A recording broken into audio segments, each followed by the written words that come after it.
Les hommes n'ont pas le monopole de l'agression sexuelle. Les cas d'inceste ou de pédophilie impliquant des femmes existent. Un phénomène réel, mais difficile à évaluer. Parler de libido, de pulsion, voire de perversion au féminin, c'est approcher l'impensable. Dire « ma mère a profité de ma croyance pour abuser de moi », c'est accepter de mettre en cause les fondements même de notre existence. Et pour la société comme pour la justice, se résoudre à en finir avec l'idée sécurisante que la mère est naturellement bonne pour l'enfant. Pédophilie au féminin, le tabou, tout de suite dans Infrarouge.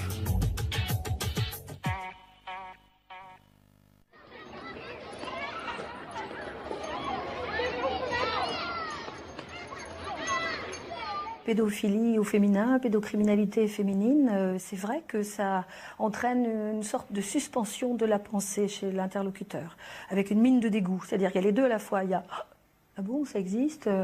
Et puis tout de suite va venir la phrase « Enfin, une femme, ça ne peut pas violer ».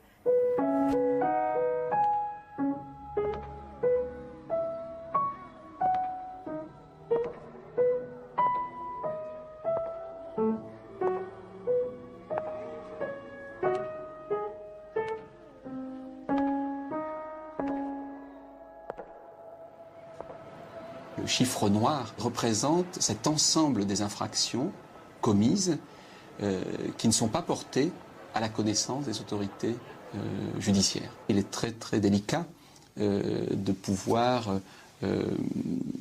avoir une idée assez précise de ce chiffre noir. Peut-être qu'il est plus important concernant les femmes. Il y a certainement des femmes qui ont des pathologies, des déviances qui peuvent en effet être à l'origine d'actes commis sur des enfants. Je crois que c'est... Il faut l'entendre. C'est peut-être ça la difficulté. Il n'y a pas besoin d'être nanti d'un pénis pour violer un enfant. Une mère incestueuse, une femme pédocriminelle, la même imagination pénètre le corps de l'enfant de toutes les façons possibles. Et ça nous horrifie parce que c'est impensable. Parce que on se dit c'est pas possible ça. Parce que ça touche à quelque chose de tout à fait fondamental. Donc c'est le tabou parce que ça touche à quelque chose qui ne devrait pas être. Ça a commencé vers 6 ans et demi. Elle m'a appelée, premièrement au départ, c'était pas pour me faire venir dans le lit, elle était dans son lit certes, allongée, mais bon, il n'y a rien d'anormal à cette situation. En fait, ça a vraiment commencé avec un jeu de société. C'était un jeu qui s'appelle Les Petits Chevaux. Et bon, c'était le jeu préféré de ma mère. On commence à y jouer. Moi, je voulais pas y jouer, il était tard et je tombais de sommeil. Toujours est-il qu'elle a commencé à s'énerver, puis elle buvait de plus en plus. La bouteille était vide, elle est partie en chercher une autre, elle s'est remise dans le lit, elle était en chemise de nuit à moitié déboutonnée. Et puis au fur et à mesure, elle a ouvert les couvertures et elle était plus habillée. Elle était déboutonnée, son espèce de chemise de nuit était ouverte. Là, elle m'a attirée vers elle et elle m'a clairement demandé de la toucher pour lui montrer que je devais, soi-disant, regarder quelque chose. Alors, elle me dit, regarde comment s'est fait une femme. Alors, je voulais pas, tu vois, mais là, elle s'est fâchée, elle le prenait très très mal. Et elle devenait violente, quoi. C'était, viens ici, mais regarde, hein, t'as vu, et moi, je suis gentille avec toi. Et toi, regarde comment tu es désobéissante, et après, tu t'étonnes. Et là, elle a saisi ma tête et elle me l'a mis sur son sexe. La suite n'est pas plus reluisante que ce que je te raconte là. Je suis partie en rampant dans ma chambre. Les faits se sont reproduits le lendemain soir et le surlendemain soir, et puis ils ne se sont plus reproduits jusqu'à ce qu'elle rencontre mon beau-père. Dans un premier temps, il a pu laisser ma mère me laver, sous prétexte que j'étais assez grande. C'est lui qui a pris la relève, il lui disait qu'elle m'écorchait le corps, et c'est vrai qu'elle me frottait comme une débile, elle me coupait les ongles à sang. J'ai été ce qu'on peut appeler violée par mon beau-père. Ma mère était active. Ma mère a choisi parfois de faire débuter les hostilités. Pour moi, c'est des hostilités. C'est ma mère qui, au départ, n'a pas envie de le décevoir. Cet homme, elle veut le garder, tu comprends, elle veut se faire épouser par lui. Et puis, en plus, elle vient de tomber enceinte de lui. Donc là, en plus, elle n'est même pas dispo, donc elle m'envoie chez lui. C'est une femme qui n'a pas eu besoin de mon beau-père dans sa vie pour qu'un jour, elle me retire mon t-shirt, ma poitrine était descente, elle m'a balancé dans la rue. C'était un plaisir vicieux, c'est de l'humiliation, mais ne me dis pas que ce n'est pas sexuel, quoi. Parce que moi, ça a été la honte de ma vie. La honte de ma vie quand tout le quartier m'a vue. J'ai supplié pour rentrer, j'y suis restée jusqu'à putain de 23 heures, avec mon absence de t-shirt. Ça passera de la maltraitance à... oui, aux photos, hein, et alors on différencie les poses, et alors déshabille-toi, mets-toi en plein milieu sur la couverture. Ça, c'est des idées à ma mère. Pas à lui. Moi, j'ai eu le courage. Une après-midi, c'est quoi? Je suis partie, je devais aller à l'école. Rien du tout, l'école, oui. Direction la gendarmerie nationale. À 1 kilomètre à pied. Je suis arrivée à la gendarmerie nationale. Je suis rentrée, j'ai dit que je voulais porter plainte. Ils ont été condamnés pour attentat à la pudeur avec violence, plus maltraitance. Mon procès me donne le droit de m'exprimer. Je suis majeure, je suis autonome, je suis mariée, je ne lui dois rien. La découverte de la femme chez la mère est relativement récente, là aussi. Et à partir de ce moment-là, eh bien, il est apparu possible d'écrire des comportements dont elles étaient les initiatrices, en quelque sorte.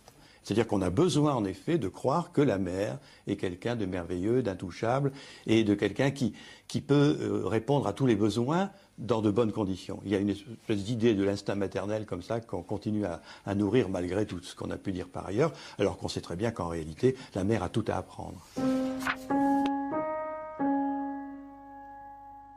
C'est un grand débat, là. Je crois qu'en effet, la sexualité féminine active est admise peut-être depuis peu de décennies. Hein. On était peut-être considéré comme celle qui comble l'autre, mais qui n'a pas forcément des désirs propres et des besoins propres et une activité propre. On a le même paquet de libido, de désir, de pulsion. Et la différence, justement, c'est que pour la femme, étant donné sa proximité de l'enfant, ça sort plus facilement, ça s'élabore certainement d'une façon plus directe et plus spontanée. Donc, l'idée qu'elle est passive par rapport à l'enfant ne tient pas debout. Au contraire, elle est très active et c'est pour ça qu'elle est tentée de prendre possession de cet objet, de le pénétrer, de faire des tas de choses, parce que c'est ça sa libido. Les femmes qui attaquent des enfants qui ne sont pas les leurs ont en général choisi les professions qui vont leur permettre de les avoir à leur portée très aisément. Et ça fait voler en éclats toutes les idées reçues sur cette soi-disant passivité sexuelle féminine. L'acte d'agression sexuelle n'est pas forcément purement sexuel, mais est plutôt une histoire de violence et on peut dire d'emprise. En tout cas, c'est plus une agression qu'un élément sexuel. Ces mères qui utilisent sexuellement leurs enfants pour se satisfaire, pour exercer un pouvoir sur leur enfant, elles le font pour elles-mêmes. L'enfant n'existe pas, il est transformé en objet. La jouissance ne se base pas sur la sexualité, elle se base sur la cruauté et la destruction de l'autre. Toute agression sexuelle est une forme de rapt. Parce que l'agression sexuelle, c'est celui qui va supposer que l'autre possède un bien qu'il n'a pas. Et donc il va tenter de l'acquérir. Donc c'est forcément une attaque. Et l'attaque peut être plus ou moins porteur de destructivité. Hein. Destructivité de l'enfant, destructivité de son psychisme, destructivité de l'environnement. Mais on ne peut pas considérer cela comme un acte d'amour. C'était la dame qui s'occupait de moi, en fait, qui me gardait. Qui me gardait quand mes parents travaillaient. Alors, à l'époque, c'était dans les années 70, on appelait ça la bonne. Hein. En fait, ça a duré de l'âge de 2 à l'âge de 6 ans. De 2 à 6 ans. J'ai toujours eu 4 flashs que j'ai jamais oubliés. Donc ces flashs m'ont perturbé pendant mon enfance et pendant mon adolescence, et ça a continué. Un flash de violence physique, donc de coups, ça je m'en souviens très bien. Un flash où elle utilisait les sous-vêtements de ma mère, par exemple, qu'elle se mettait nue avec moi. Elle n'arrêtait pas de me caresser dans tous les endroits, de mes parties génitales et de façon extrêmement profonde et de manière violente. Et ça me gênait. Et son regard me gênait quand elle ne cessait de me mettre nu dans l'appartement. J'étais gêné Parce que c'était un regard qui n'était pas un regard affectueux, c'était un regard de désir. De désir où j'ai été effectivement très jeune, plongé dans un désir sexuel. Et c'est ça qui est très perturbant, parce qu'à 2 ans, enfin quand on est enfant, on n'a pas à être plongé dans le désir sexuel d'un adulte. Moi je me disais, mais c'est pas normal, elle me fait elle me donne elle m'explique qu'elle me donne de l'affection, et en même temps, elle me touche partout de façon très agressive, elle me tape la tête contre les murs en même temps qu'elle me fait un câlin, puisque le flash que j'ai, c'était, j'avais mon lit qui était juste à côté d'un mur, et je me souviens très bien de ma tête qui tapait contre les murs pendant qu'elle me sautait dessus. Dans le cadre de mon travail de thèse, donc j'ai rencontré 40 femmes qui étaient incarcérées pour des peines criminelles. Et dans ces 40 femmes, 13 l'étaient. Donc elles étaient incarcérées et ont été condamnées pour viol, agression sexuelle en tant qu'auteur et complice. Hein. Donc 13 femmes sur 40. Et sur dans l'étude de leur dossier, hein, il n'y a pas au fond un profil type de la femme auteure d'agression sexuelle. Il n'y a pas une typologie type qui met en avant le processus de passage à l'acte. C'est aussi rassurant de penser que c'est chez les autres, que c'est dans des histoires zolaesques un petit peu, hein, de gens qui seraient dans le bas-fond du bas-fond, qui ne nous ressemblent pas. Hein. En pratique, c'est évidemment, on retrouve ces faits-là aussi bien chez des dirigeants d'entreprise que chez des ouvriers, que chez des gens effectivement dans des misères sociales ou intellectuelles terribles, mais aussi chez des gens qui nous ressemblent. Souvent, on constate que ce sont des mères qui se sont isolées dans leur rapport à l'enfant et qui, sans s'en apercevoir, pour des raisons quelquefois matérielles, réelles, hein, le fait que le conjoint soit absent, le fait qu'elles aient une certaine solitude affective, concentrent leur libido, leur sexualité autour de cet enfant. Parce que l'enfant est quelqu'un d'extrêmement séduisant.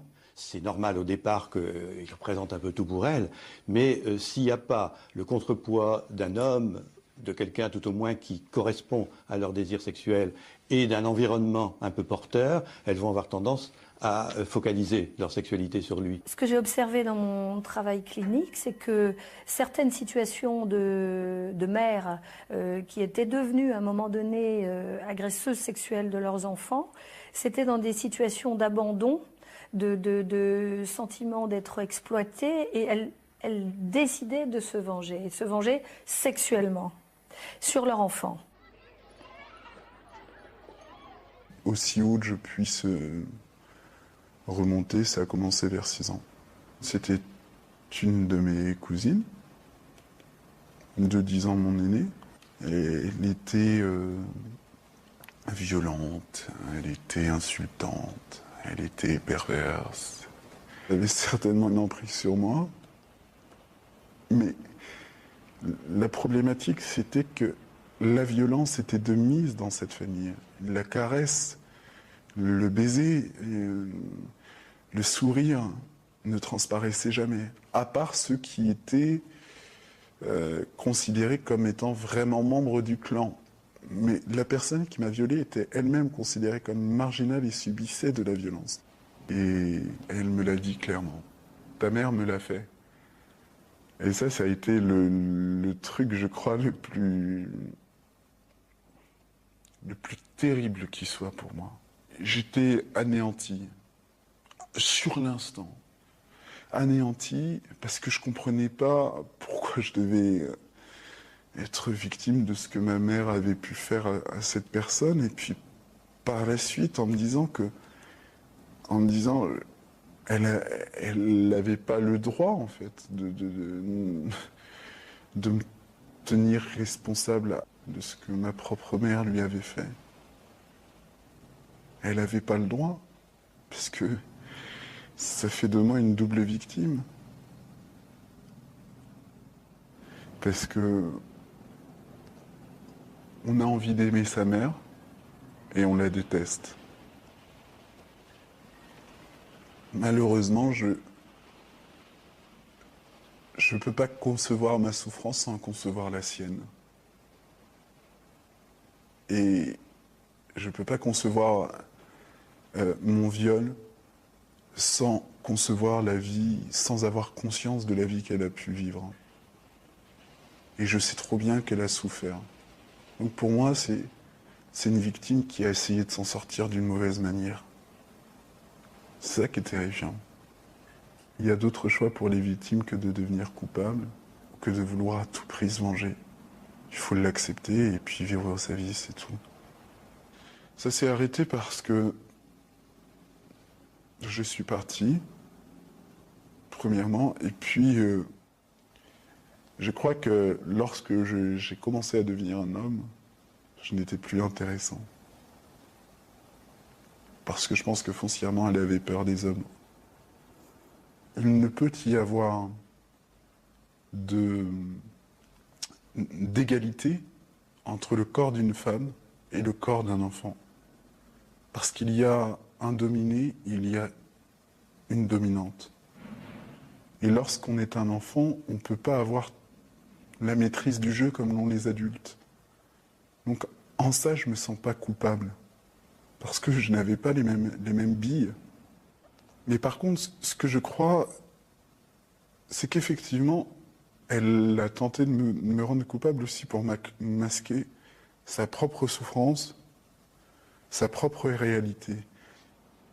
C'est toujours pire quand c'est une femme qui pose un acte criminel ou déviant. Je pense que les idéalités, les valeurs que l'on dépose chez la mère et chez la femme sont telles que tout d'un coup, quand elle rompt avec ces valeurs-là, c'est énorme, c'est pire qu'avant. Et c'est pire qu'un homme. On a connu ça pour l'alcoolisme, on connaît ça pour la drogue, on connaît ça pour toutes les questions de déviance, d'une certaine manière. En quoi un adultère commis par une femme serait-il plus grave qu'un adultère commis par un homme? Il n'y a pas de différence entre les actes transgressifs sexuels des femmes et ceux des hommes. Il n'y en a pas. Les caractéristiques de la scène criminelle sexuelle, elle peut être l'égale de l'homme. Alors, je ne dis pas qu'elle est plus violente quand elle passe à l'acte. Elle n'est pas plus, elle n'est pas moins, elle est légale. Parce que parfois, on entend dans les discours que quand la femme va passer à l'acte, eh bien, on va avoir des comportements beaucoup plus violents, des tortures, actes de barbarie, etc. C'est pas vrai. Je veux dire qu'on peut retrouver ces caractéristiques aussi bien chez l'homme et aussi bien chez la femme. C'est pas une question de sexe. Qu'est-ce que l'homme ou la femme auteur d'agression sexuelle va transmettre de ses normes et de ses valeurs à l'enfant? En quoi l'homme ou la femme agresseur sexuel va imprégner l'enfant de telle manière que celui-ci va devenir un otage de ses fantasmes? Les victimes, parfois, ne savent pas que ce qu'elles ont subi est un crime, est un inceste. Parce que ça a été commis par une femme et c'est impensable. J'arrivais pas à mettre le mot inceste sur ce genre de choses. Parce que c'était ma mère et que je l'aimais. Et qu'on a toujours été fusionnels, proches. Quand c'est la mère, c'est difficile à gérer parce qu'on est aux prises à beaucoup de sentiments contradictoires. D'amour, de rébellion, mais je préférais, moi, me trouver folle que d'oser penser quelque chose comme ça. J'ai revu une scène d'attouchement, donc, complète. Et puis j'ai revu que comme j'avais eu du plaisir, j'ai donc revu que j'ai redemandé à ma mère de le refaire et qu'elle a accepté le lendemain. Puis après, c'est parti dans l'oubli. Mais j'avais pas notion à l'époque que c'était mal. Il n'y avait pas de pudeur, il y avait pas de... il y avait beaucoup de... on parlait beaucoup de sexualité avec moi, ma mère et moi. J'écoutais. Ça paraissait être quelque chose de naturel. Ce que j'entendais dire, c'était que toutes les familles étaient comme ça, que c'était normal d'être agressé, c'était normal de parler de sexualité. C'est comme si on était complètement Imbibée d'inceste, je ne sais pas comment dire. Je ne savais pas où était la norme, où était le bien, où étaient les limites. Dans ma tête, j'étais pas claire. C'est dommage. Une mère qui viole, c'est 2 fois pire parce que non seulement c'est elle qui agit, mais c'est vers elle qu'il aurait pu y avoir un recours. Voilà. La consolation, elle est toujours la Vierge Marie qui console. Donc il n'y a pas de consolation possible. Devoir dire « ma mère a profité de ma croyance pour abuser de moi », c'est accepter de mettre en cause les fondements même de notre existence. C'est comme la première pierre sur laquelle on a bâti notre vie qu'on est en train de fissurer. Je n'ai pas beaucoup de situations en tête où un adulte victime de sa mère dans l'enfance ait réussi à déposer plainte contre elle. Parce que c'est vraiment tellement anéantissant, c'est tellement retourné au néant avant la vie que déposer plainte, ça ne prend pas sens dans leur esprit. Parfois même, une victime ne supporte pas que son bourreau aille en prison. C'est parce qu'elle souhaite. Hein, elle souhaite la vérité, elle souhaite être reconnue. Mon histoire a commencé avec mon beau-père. J'avais 14 ans, presque 15. Je pensais que ma mère n'était pas au courant, mais elle l'était depuis le début. Et c'est après, au bout de 2 ans, que je me suis rendu compte que finalement, cette maman, elle était aussi coupable que mon beau-père. Elle prévoyait, elle lui laissait le temps et elle a participé. Ma mère m'a demandé de le caresser. Et j'aurais jamais cru que on en serait arrivé là. J'aurais jamais cru qu'elle le voulait. J'aurais jamais pensé que ma mère était au courant et qu'elle me ferait faire une chose pareille. Quand mes parents se sont séparés, papa avait déjà retrouvé une personne dans sa vie. Et c'est à ce moment-là que ma mère a eu un comportement assez terrible, puisque son souhait était de partager la vie de mon père et de sa nouvelle amie. C'est aussi pour ça que papa a décidé de divorcer assez rapidement et de s'en éloigner. Je crois tout simplement que ma mère a décidé de reproduire ce qu'elle n'avait pas pu faire à cette époque-là. Je pense qu'elle a eu envie d'une vie à 3 et elle s'est servie de sa fille. Et c'est ce qui a fait que j'ai décidé de porter plainte. Au commissariat, on n'a pas voulu me croire sur le fait que je pouvais vivre sous le même toit que ma mère et mon beau-père, qu'il se passe tout ça et que je ne dise rien. J'ai parlé de ma mère la 2e fois que j'ai porté plainte, en fait, puisque la première fois, ça n'a pas abouti et que mon dossier a été fermé. Donc j'ai décidé de reporter plainte une seconde fois, là en expliquant réellement les choses et ce qui s'était passé. Et donc ma plainte a été à l'encontre de mon beau-père et de ma mère. Dès l'instant où j'ai déposé ma première plainte, je me suis retrouvée face à ma famille maternelle, face à des gens qui sont devenus des inconnus, totalement. Tout le monde m'a tourné le dos. Je me suis fait humilier, insulter. On m'a pas cru du tout.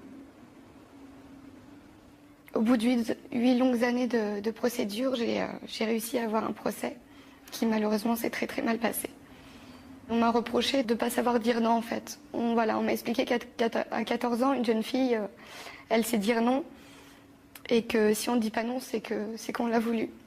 J'ai dit non. J'ai toujours dit non. J'ai fait tout ce que je pouvais pour m'en sortir.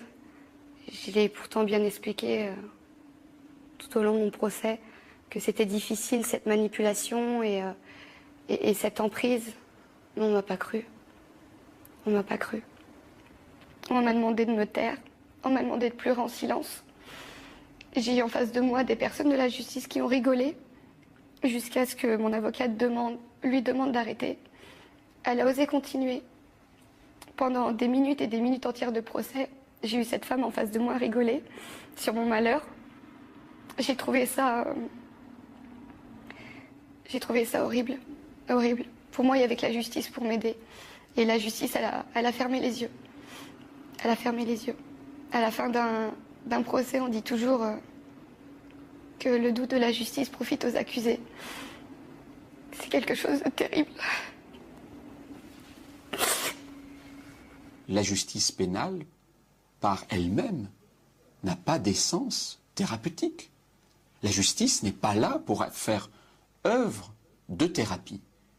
La thérapie, c'est un autre type d'action qui doit se dérouler dans d'autres conditions, dans d'autres lieux, avec d'autres personnes.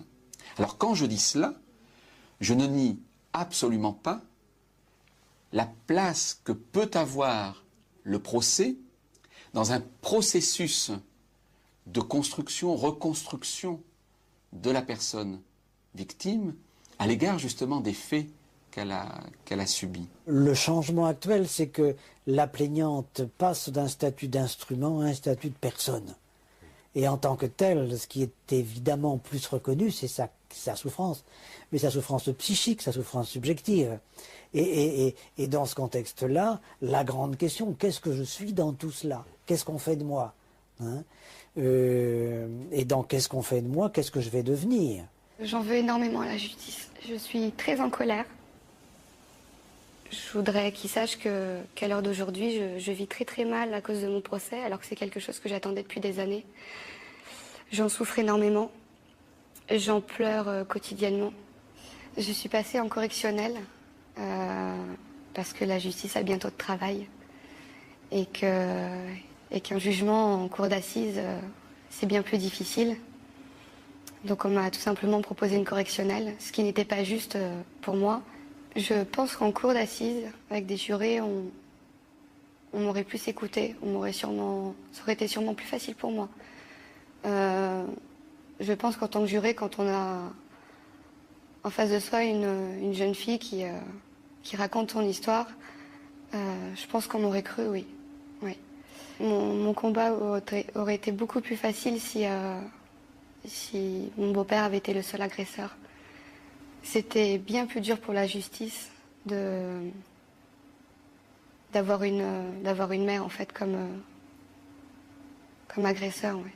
C'est bien plus difficile pour eux parce que je pense que pour la justice et comme pour beaucoup de personnes, une maman elle fait pas ça. Une maman elle fait pas de mal à son enfant. Donc c'est bien plus dur pour eux.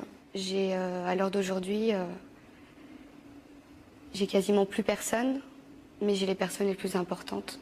J'ai un papa qui, heureusement pour moi, est un vrai papa, qui est là tous les jours auprès de moi, qui souffre encore plus que moi, puisque j'ai un papa qui culpabilise. J'ai un papa et un grand frère qui sont tous les deux dans la même situation. On est une petite famille, voilà, de 3 personnes et on se soutient énormément. Et puis au final, j'ai pas de maman, j'ai un papa, mais j'ai un papa qui vaut toutes les mamans du monde.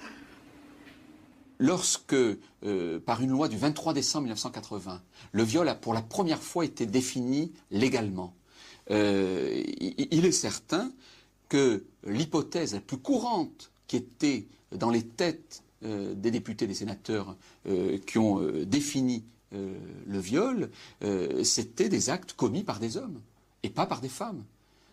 Donc je crois que la prise de conscience de cette réalité pourrait aussi conduire à des remaniements législatifs quant aux qualifications à utiliser par les magistrats.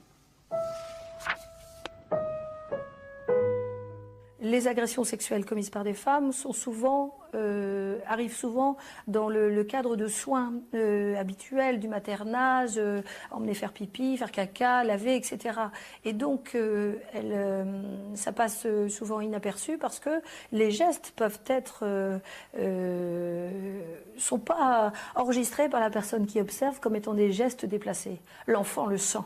C'est en fait un inceste qui est commis sous couvert de soins donnés à l'enfant. Ça va être des lavements répétés, des introductions anales par des suppositoires, des thermomètres, mais sans qu'il soit nécessaire de commettre ces actes. C'est-à-dire que la mère ou la nourrice prend plaisir à commettre ces actes et les répète et les répète et les répète. S'agissant du nursing abusif ou du maternage abusif, il peut être qualifié de différentes façons. S'il y a un acte de pénétration de nature sexuelle, comme par exemple des lavages abusifs, donc pénétration dans l'anus par un objet, à ce moment-là, c'est un viol. J'ai subi ce que l'on appelle maintenant du nursing abusif ou de l'abus de maternage par ma grand-mère maternelle, devant mon grand-père maternel, ainsi que ma cousine. Nous avons été élevés toutes deux de 3 ans à 7-8 ans par ma grand-mère. Elle nous faisait subir régulièrement des lavements très réguliers à l'une et à l'autre. C'était un traitement qui nous était appliqué très fréquemment sur ses genoux et face à mon grand-père. J'ai oublié pendant longtemps, à tel point qu'avec ma cousine, nous avons parlé de beaucoup de choses, parce que nous avons été violés par ailleurs par d'autres membres de la famille, mais de ça, jamais. Jamais, parce que c'était notre grand-mère et parce que on était persuadés qu'elle nous voulait du bien. Et puis après, j'en ai discuté, j'ai réfléchi, j'ai dit mais je n'étais pas malade. Je n'ai jamais eu aucun problème de ma vie. Je ne prends pas de laxatif, je n'ai pas de problème de ce côté-là. Je n'en ai jamais eu. Ma cousine non plus. Donc je pense qu'elle était folle et que dans sa folie, elle nous a administré ça. Et ma mère m'a dit mais non, elle ne comprenait pas, on ne peut pas lui en vouloir. Eh bien si, je lui en veux. Je lui en veux. Ma cousine est morte de ce qu'on lui a fait subir quand elle était gamine. Elle est morte il y a quelques années, elle est morte et elle était droguée, alcoolique, et elle est morte seule dans une mare de sang. Et comme dit mon psy, un lavement, on se dit que c'est un traitement, mais on remplace le lavement, c'est un peu dur. C'est un peu dur, c'est un terme qui est cru, mais on remplace la poire de lavement par un godemiché et on voit. Et on remplace la grand-mère par un homme et on voit ce que ça donne. C'était vraiment la terreur. Contrairement, j'allais dire, au viol par un homme, et en dehors du nursing, le viol par un homme, on culpabilise aussi parce qu'on peut éprouver du plaisir et ça nous fait culpabiliser. Mais là, c'est différent parce que là, c'est pas du plaisir, c'est l'horreur. C'est l'horreur. C'est l'horreur, on va y passer. C'est vraiment ça. Ça va être mon tour après. On va y passer. Souvent, lorsque j'en parle, je dis la douleur que je ressens, je suis sûre que c'est la douleur d'un grand brûlé. J'ai l'impression que c'est une douleur qui consume. Si on lutte pas, c'est une douleur qui consume et qui brûle et qui détruit. Mais dire que l'on a subi un inceste de la part d'une femme, mais ça, personne ne veut l'entendre. Personne ne veut l'entendre. Une femme, c'est pas fait pour ça fait pas de mal, une femme. Ça met un enfant au monde, ça accueille, ça recueille, ça berce, c'est doux. Et si j'ai voulu témoigner, c'est pour dire que ça existe, que les femmes, même les saintes femmes, violent. Et qu'elles violent sous n'importe quel prétexte. Et qu'elles violent sous prétexte de soigner, sous prétexte de soins tendres. Et elles violent. Le plus grand ravage au niveau psychologique, c'est peut-être à l'approche de l'adolescence, quand justement la vie sexuelle de l'enfant commence à se construire. Si effectivement on lui crée une sexualité anachronique, j'oserais dire, c'est là où, à mon avis, ça fera le plus de dégâts. Les troubles vont apparaître avec un dégoût ou bien une frigidité partielle sur certaines parties du corps, ou bien des compulsions. Des personnes qui vont se comporter de façon addictive dans la sexualité, avec une errance sexuelle, beaucoup de partenaires. Et puis surtout, comme l'amour et la haine sont indissociablement mêlés dans le rapport au corps, c'est vrai que ça va compliquer toute la vie ensuite, avec une perte de l'estime de soi, avec tellement de symptômes. Ce qu'il en reste aujourd'hui, c'est que effectivement, j'ai quelques difficultés avec l'homme, avec un grand H, mais les hommes, au moins, c'est plus facile, mais une femme, je me dis toujours, mais qu'est-ce qu'elle va me faire? Quelle entourloupette elle va me faire? Et elle va encore m'avoir, elle va encore me sodomiser. Et constamment, je suis obligée de lutter contre ça. J'ai vécu pendant presque 7 ans avec un homme, parce qu'il me rassurait. Et j'ai eu un enfant avec lui. Mais enceinte, j'ai dû reprendre une psychothérapie, parce que ça a été horrible. Autant cet enfant, je le voulais, je le voyais né, mais je ne voulais pas être enceinte. Je ne voulais pas être enceinte parce que j'avais le sentiment qu'on voyait enceinte ce qu'on m'avait fait subir. Et puis ensuite, je ne voulais pas accoucher, parce que j'avais le sentiment que j'allais accoucher de moi. Et je me suis dit, mais surtout, il ne faut pas que j'accouche de moi. C'est une horreur, je ne peux pas accoucher de moi, je ne peux pas accoucher de ce monstre. Et mon fils, quand il est né, je me suis dit, mon fils est bien, c'est mon fils, ça pourrait être une très belle chose, mais moi, je ne peux pas mettre au monde quelque chose de beau, c'est pas possible. Et puis même, il est tellement beau que je ne peux pas m'en approcher, parce que si je m'en approche, je vais lui faire du mal. Donc j'ai mis beaucoup de distance entre mon bébé et moi. Et c'est son père qui s'en est occupé. Moi, je me suis mise en retrait totalement. C'était difficile, j'avais peur de reproduire.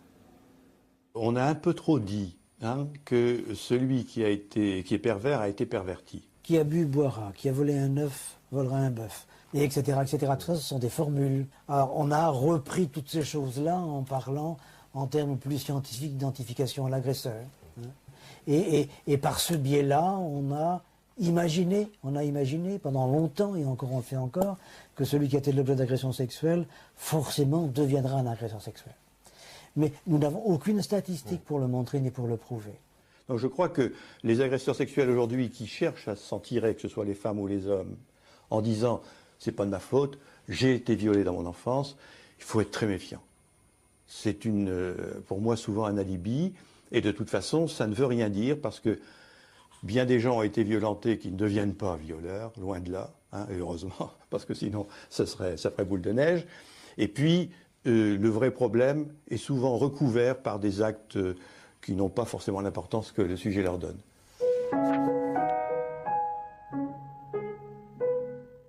Est-ce que nous sommes disposés à entendre que des garçons puissent être l'objet d'agressions sexuelles et de viols de la part d'une femme et éventuellement de leur mère? Est-ce que nous sommes disposés à entendre ça? C'est pas sûr. Est-ce que un garçon est disposé à entendre qu'il ait pu être violé ou agressé sexuellement? C'est pas sûr non plus, dans la mesure où, au fond, c'est une question de maturité et de convention, de modèles sociaux. L'accession pendant longtemps, et encore maintenant, l'accession du garçon à l'état adulte, à l'état d'homme, c'est le moment où il réalise ses relations sexuelles. Alors, peut-il s'en vanter auprès de ses copains, de ses pères, de ses amis? C'est vrai qu'on considère souvent que la sexualité chez l'enfant ou l'agression peut être un acte d'initiation. Tout dépend à quel moment ça se fait. D'une part. Deuxièmement, c'est vrai qu'aussi, le traumatisme, si on parle pareil d'un traumatisme physique, il est plus évident sur un sexe qui est pénétré qu'un sexe qui est pénétrant. L'adolescent initié par une femme adulte et pouvant s'en vanter, c'est effectivement une façon de rationaliser intérieurement et de dénier la souffrance de l'exploitation. C'est beaucoup plus grave, évidemment, parce que l'érection est un réflexe, et le réflexe est là. Et dans ces cas-là, l'enfant ou l'ado se dit « mais je suis consentant puisque je bande », évidemment. Une femme qui se fait pénétrer par l'enfant masculin, y a-t-il viol? Évidemment, dans la psychologie de l'enfant, plus tard il peut le ressentir comme un viol. Juridiquement, la victime n'a pas été pénétrée, donc il n'y a pas viol. Ça aurait été plus facile si j'avais été une fille victime d'un homme. Je pense que j'aurais pu en parler plus tôt. Oui, j'étais élevé dans une société où il y a une certaine forme de... Oui, il y a une certaine forme de machisme, et la France, sur plein de sujets, reste un pays totalement machiste. Et effectivement, dans la mentalité machiste, de toute façon, un homme est fort. Et un homme, forcément, de toute façon, puisqu'il est le plus fort, ne peut pas être agressé par une femme, qui est forcément inférieure. Donc déjà, il faut déjà dans sa tête arriver à se libérer de ce préjugé-là. il y a un véritable travail d'explication à faire pour faire comprendre aux victimes, notamment lorsqu'elles sont masculines, lorsque ce sont des garçons ou des jeunes gens, que ce n'est pas parce que la loi pénale ne qualifie pas les faits de viol qu'elle n'est pas capable de reconnaître, mais pas devant la cour d'assises, devant le tribunal correctionnel, que ce qui a été commis, c'est bien une agression sexuelle, mais ce n'est pas un viol au sens où le code pénal l'entend et où la justice doit impérativement respecter la définition qui est contenue dans le code pénal. Alors j'ai voulu porter plainte en l'an 2000. Le problème, c'est que ça s'est catapulté avec autre chose, c'est que c'était à 18 ans, c'était la découverte de mon homosexualité. Et donc là, le fait en fait que je demande des informations sur mes souvenirs, sur ce qui m'était arrivé enfant, ça m'est retombé dessus en fait, puisque tout mon entourage disait mais ces histoires d'enfance, pourquoi tu nous parles de ça? En fait, c'est parce que tu n'assumes pas ton homosexualité, c'est parce que tu veux trouver des excuses à ton homosexualité, il y aura un lien, alors qu'en fait dans ma tête, c'était bon, je voulais dire que j'étais homosexuel, mais c'était pas ça qui me perturbait. Ce qui me perturbait, c'était ce qui m'était arrivé enfant, parce que je comprenais pas. Je comprenais pas pourquoi je me sentais coupable. Moi, pendant toute mon enfance, concrètement, en plus avec mon éducation catholique, j'étais persuadé que j'étais un obsédé sexuel, parce que ce que j'avais vécu quand j'étais enfant, c'était sale, hein, et que finalement, je l'avais vécu, donc c'était moi qui étais un peu acteur de ce que j'avais vécu. Alors que pas du tout, j'étais enfant, je choisissais pas. Effectivement, un homme victime d'une femme, c'était toujours « c'est pas possible ». Ça fait mal, mais ce qui fait le plus mal, c'est la deuxième étape après « c'est pas possible ». Et là où effectivement, là on s'effondre, j'ai pas eu envie de me suicider, mais presque, c'est quand on vous dit qu'en fait, c'est vous qui êtes fou. Enfin, on vous dit, vous inventez des histoires, tout est faux, vous dites n'importe quoi. Quand c'est des thérapeutes, là, des gens qui sont censés être spécialistes, qui vous tiennent ce discours, là, c'est une troisième souffrance. Je suis allé consulter à partir de l'âge de 18 ans, et en fait, dès que je prononçais le mot « je suis homosexuel », c'était la seule chose qui les intéressait.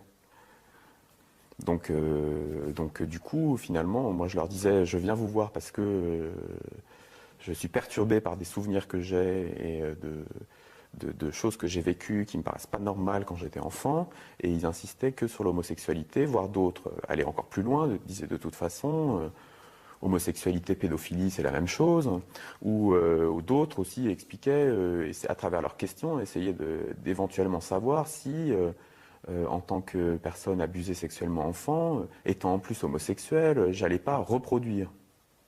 C'est assez intéressant. En France, il y a un problème particulier, je crois, par rapport à la psychanalyse, concernant la réalité. Et on dirait que la réalité n'est pas analysable. Ben, elle l'est, il faut abandonner cette tarte à la crème, elle est analysable. Il y a des faits dont on peut parler dans un travail de thérapie et qui aident ces personnes à se sentir mieux et à vivre différemment leur parentalité ultérieure, quoi. Ce n'est pas parce qu'on va effectivement évoquer la réalité de ce phénomène, femme auteure d'agression sexuelle, qu'on va stigmatiser la femme. Je crois qu'aujourd'hui, ça me paraît fondamental de dire qu'il y a cette problématique-là, il faut en tenir compte. D'abord parce que ça nous aide à comprendre le phénomène de la criminalité en général, et puis ça nous aide à comprendre le phénomène de la criminalité des femmes. Et mieux comprendre ce phénomène-là, au fond, ça nous permet de mieux le prendre en charge. On est peut-être moins sur l'explication au niveau d'une pédophilie féminine qui puisse exister. On mentionne qu'il existe des cas, mais c'est vrai que comme ils sont infimes, on passe moins de temps à analyser la psychologie. La psychologue d'ailleurs qui vient parle plus du problème de déviance de l'homme plutôt que de celui de la femme. J'admets avoir fait des déplacements dans certaines écoles, que ce soit pour les enfants, élèves, et que ce soit pour des professionnels. Et dans mon discours, je ne pense pas avoir forcément mis en garde les mineurs que j'avais en face de moi sur des faits d'actes sexuels pouvons être perpétrés par des femmes. Je crois que c'est aussi nos limites dans tout le partenaire professionnel qui travaille autour des enfants. À mon dernier passage à l'ENM, j'ai fait un atelier sur les femmes agresseuses sexuelles et ces jeunes magistrats là, disaient mais vous savez, si vous n'étiez pas venus, je n'aurais jamais pu penser que ça existe. Or, elles sont dans les statistiques de l'administration pénitentiaire, mais il y a un aveuglement. Quand on est juge d'instruction et qu'on prend connaissance d'agressions sexuelles commises par des femmes, par des mères, il faut un réel effort pour accepter ce fait. À partir du moment où un professionnel s'autorise à émettre l'hypothèse que peut-être ça serait une situation d'agression commise par une femme, eh bien ça ouvre. Et en général, l'enfant va dévoiler plus aisément. Il suffit de ça. La prise en compte de la parole de l'enfant sera beaucoup plus importante si le questionnement qui est fait est absent de toute subjectivité. C'est pour ça qu'on place l'accent sur un récit libre. Il faut d'abord savoir écouter, ce qui n'est pas toujours facile dans la plupart des professions qu'on peut exercer. Il faut savoir écouter et essayer de faire parler l'enfant par des questions ouvertes et sans jamais trop rentrer sur des questions spécifiques. Ces enfants donnent des signes qu'il faut apprendre à décoder, à reconnaître, à traduire. Et sont complètement envahis psychiquement par l'excitation, la génitalité de l'adulte qui les a agressés. Et donc leurs jeux, leurs dessins, leurs symptômes vont être complètement sexualisés.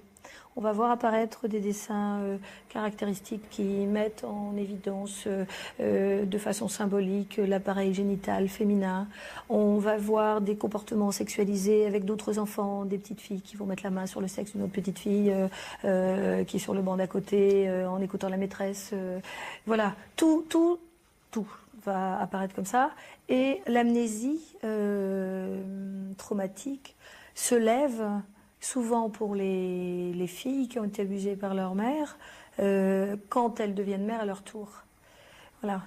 Chez les garçons, c'est plutôt autour des difficultés sexuelles avec leur compagne ou leur partenaire. Il y a plein d'aspects qui font que j'ai toujours cru, quand j'étais petit, que j'étais un cas unique. Lorsque ça m'est revenu, à un moment donné de ma vie où j'étais fragilisé, je me suis dit, parce que j'en avais marre de masquer les vrais problèmes, oui, elle t'a violé, mais c'est pas de ta faute, en gros, il faut que tu continues à vivre. Ça, maintenant, ça t'est revenu à l'esprit, et bien, fais avec. Mais c'est vrai qu'à ce moment-là, j'ai vraiment vacillé. Les gens ne se rendent pas compte des conséquences, ils restent uniquement sur l'aspect purement pratique, technique, un viol. Mais après, il y a le blackout, qui est un second coup. Et puis après, il y a le réveil et le retour porté à l'esprit, c'est un troisième coup. Et puis après, il y a la reconstruction, qui est un quatrième coup. Mais pour être un survivant, parce que je me considère malgré tout comme un survivant à ce viol, il faut qu'on soit... Il faut que l'on soit sûr que l'on vaut vraiment quelque chose. Il faut être sûr que la vie mérite d'être vécue. On est fragilisé, mais ça vaut le coup quand même. Qu'on le veuille ou qu'on le veuille pas, ça vaut le coup. Quand je rencontre une jeune fille de mon âge, eh ben, je suis époustouflé parce qu'elle est jolie, j'ai envie de lui parler, machin, etc. Mais je le fais pas, parce que j'ai peur. Parce que je suis toujours dans ce type de rapport dominant-dominé. C'est extrêmement difficile. C'est un problème. Il va falloir que je le règle. Ben, ça fait partie de l'un des chantiers. Et effectivement, j'attends peut-être cette fille qui me rassurera Parce que c'est pas qu'aux hommes de rassurer. Cette fille qui me rassurera et qui me dira bah, je vais te réapprendre ce que c'est que la sexualité, la vraie sexualité. Ce que c'est que la caresse d'une femme et la caresse d'une femme qui t'aime vraiment. Qui est autre chose qu'une caresse d'une mère, qui est autre chose qu'une caresse d'une femme agresseuse. J'attends cette femme. La sexualité des adultes, comme son nom l'indique, c'est la sexualité des adultes. Il y a du désir de part et d'autre et c'est entre personnes capables de donner leur consentement. Un enfant ne peut pas donner son consentement à un contact sexuel. Bien évidemment, on n'est pas du tout dans un registre ordinaire et de vie familiale chaleureuse et intime.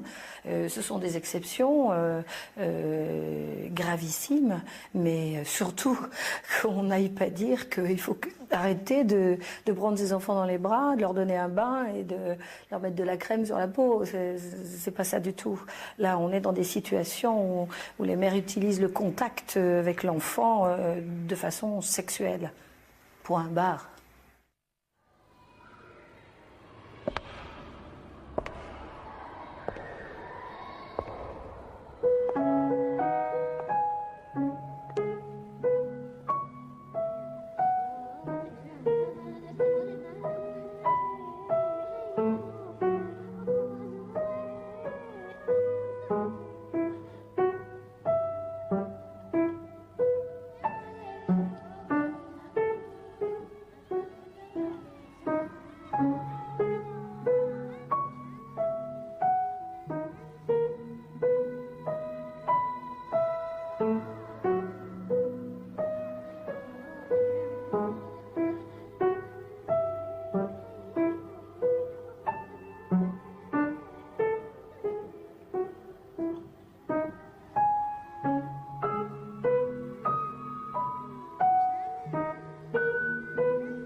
Les hommes n'ont pas le monopole de l'agression sexuelle. Les cas d'inceste ou de pédophilie impliquant des femmes existent. Un phénomène réel, mais difficile à évaluer. Parler de libido, de pulsion, voire de perversion au féminin, c'est approcher l'impensable. Dire ma mère a profité de ma croyance pour abuser de moi, c'est accepter de mettre en cause les fondements même de notre existence. Et pour la société comme pour la justice, se résoudre à en finir avec l'idée sécurisante que la mère est naturellement bonne pour l'enfant. Pédophilie au féminin, le tabou, tout de suite dans Infrarouge.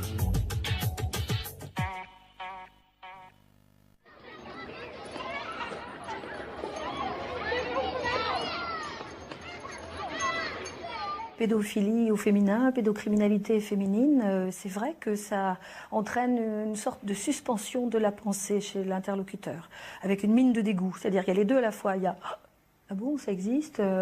Et puis tout de suite va venir la phrase « Enfin, une femme, ça ne peut pas violer ».